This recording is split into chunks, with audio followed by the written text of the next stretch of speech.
आप सभी को यीशु के नाम में जय मसीह की। और जैसा कि हम सभी को ये पता है और हम सब देख रहे हैं कि पूरा संसार और हमारा देश भारत कोविड में फंसा हुआ है और बहुत से लोग इस तकलीफ में घिरे हुए हैं।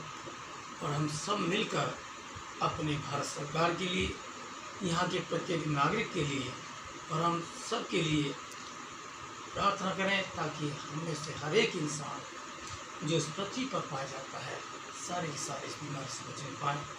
और सबसे बड़ी एक अपील ये है कि हर एक इंसान जो घर से बाहर निकलता है अपने अपने मुंह पर मास्क जरूर लगाए। आइए हम परमेश्वर के वचन में चलते हैं जो कि पाया जाता है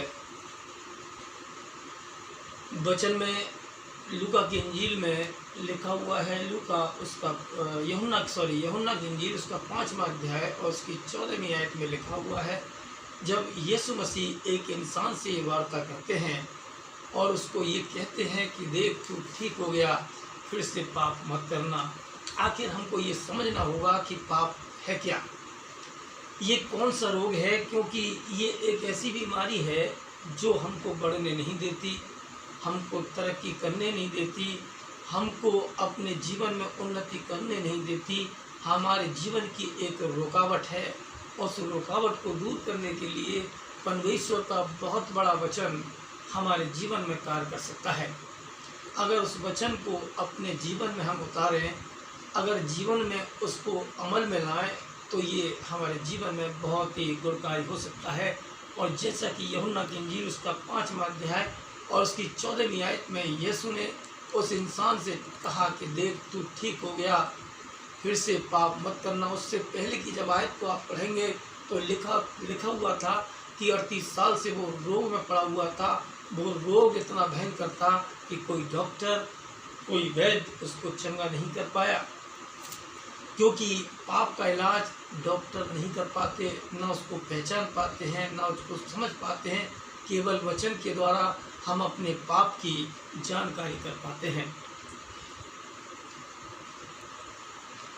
भजन का लिखने वाला भजन संहिता 31वां अध्याय उसकी 10वीं आयत में लिखा हुआ है, क्योंकि पाप के कारण इंसान का बल, इंसान की ताकत, इंसान का हुनर जाता रहता है, उसके जीवन में कमजोरी आती रहती है, उसका मनोबल टूट जाता है, इंसान बिखर जाता है।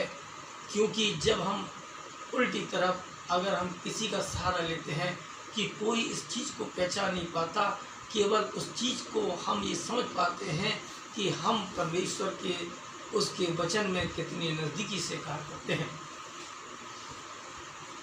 रोमियो उसका 7वां अध्याय उसकी 20वीं आयत में पौलुस ने एक बड़ा अच्छा वचन लिखा। उसमें लिखा हुआ है कि अच्छे काम करने की इच्छा बहुत होती है, हमारा भी मन करता है कि हम बड़े अच्छे काम करें, बहुत मन करता है, लेकिन वो रुकावट, वो पाप जो मेरे और आपके अंदर बैठा हुआ है, जो रुकावट जो परमेश्वर के पास आने से रोकती है, वो रुकावट जो अच्छे काम करने से मुझको और आपको रोकती है, वो कहीं ना कहीं हमको परमेश्वर चाहता है कि उसको अपने जीवन से हम दूर भगाएं, उसको अपने जीवन से निकालें। क्योंकि जब तक पाप हमारे जीवन में बैठा हुआ है, कोई भी अच्छा काम हम में हो नहीं सकता। जिस काम में हम हाथ डालते हैं वो काम विफल होता है, क्योंकि पाप को जब तक नहीं हटाएंगे, पाप को जब तक अपने मन से नहीं निकालेंगे, पाप को जब तक अपने जीवन से नहीं निकालेंगे, वो हमें अच्छे काम करने के लिए कभी प्रेरित नहीं होने देगा। अय्यूब, बाइबल बताती है, अय्यूब उसका 10वां अध्याय और उसकी 14वीं आयत में, यदि मैं पाप करूं तो उसका लेखा तू लेता है। क्योंकि ये सर्टेन है, ये बिल्कुल सत्य है कि परमेश्वर पाप का लेखा लेता है, लेकिन ये भी सत्य है कि जो इंसान अपनी गलतियों को मान लेता है और पाप को छोड़ देता है, उसको परमेश्वर क्षमा करता है। पाप का मतलब ये है कि परमेश्वर की व्यवस्था से अपने मन को हटा लेना, परमेश्वर की व्यवस्था से अपने मुंह को फेर लेना, परमेश्वर के वचन को ना मानना, या कोई घटित कार्य हमारे जीवन में गलतियों, उसका 5वां अध्याय उसकी 20वीं आयत में लिखा हुआ है। ये शरीर की अभिलाषाएं, ये शरीर के जो काम होते हैं वो हमारे जीवन से लिखा हुआ है। 5वां अध्याय उसकी 20वीं आयत में लिखा हुआ है, डहा, मतवालापन, लीला कीड़ा और ऐसे ऐसे काम। इसके विषय में तुमसे पहले से कह देता हूँ, जैसे पहले कह भी चुका हूँ कि ऐसे काम करने वाले परमेश्वर के राज के वारिस नहीं होंगे।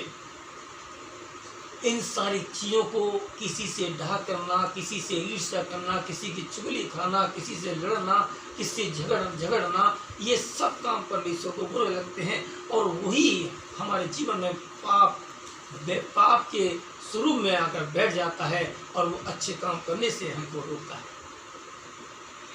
तो हमको जैसा कि लिखा हुआ अभी हमने पढ़ा, यूहन्ना उसका 5वां अध्याय की 14वीं आयत में यीशु मसीह ने मुझको और आपको खास स्टेटमेंट दिया कि देखो हम परमेश्वर की बुलाहट में आ गए, देखो हम चंगे हो गए हैं, फिर से वो गलती ना दोहराएं। और आगे के वचन में जब हम और आप उसको पढ़ते हैं, उसमें लिखा हुआ है कि ऐसा ना हो कि इससे भयंकर विपत्ति मेरे और आपके ऊपर आ पड़े।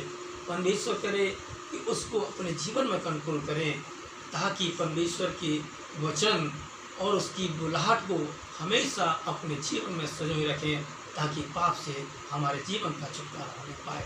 परमेश्वर हम सबको बहुत बहुत आशीष देवे। आमीन।